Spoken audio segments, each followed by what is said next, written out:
અમરેલી જિલ્લામાં પોન્ઝી સ્કીમ્સનો રાફડો ફાટ્યો છે। Modasa bypass road પર બે કંપનીઓનું ઉઠમણું થયું।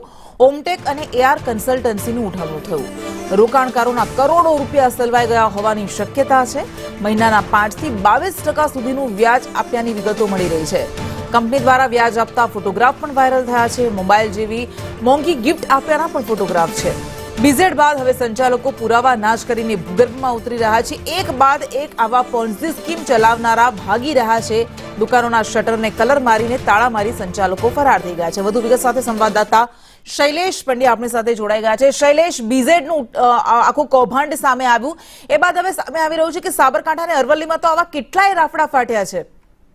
ચોક્કસથી અરવલ્લી જિલ્લો એ પોન્જી સ્કીમ માટેનું એક મુખ્ય એપી સેન્ટર ગણાય છે। ઉદ્ભવ સ્થાન સમગ્ર જે સ્કીમો છે તેનું અરવલ્લી જિલ્લા થયેલું છે। આ બીઝેડનું જે કરોડોનું કૌભાંડ બહાર પાડ્યા પછી વધુ બે જે પોન્જી સ્કીમ ચલાવતી કંપનીઓ હતી, એઆર કન્સલ્ટન્સી અને ઓમટેક, એ બંને કંપનીઓના પાટિયા એ ઉતરી ગયા છે। તેના સંચાલકો એ પણ ભૂગર્ભમાં જતા રહ્યા છે।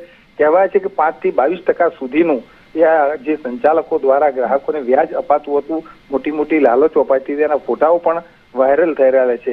ત્યારે આ સમગ્ર ઘટનાઓનો પર્દાફાશ થયા પછી આ જે કોઈ સંચાલકો હતા એ તો હાલ ભૂગર્ભમાં ઉતરી ગયેલા છે, પરંતુ કેટલાય એવા રોકાણકારો છે કે જેમના કરોડો રૂપિયા આવી સ્કીમોની અંદર સલવાયેલા છે।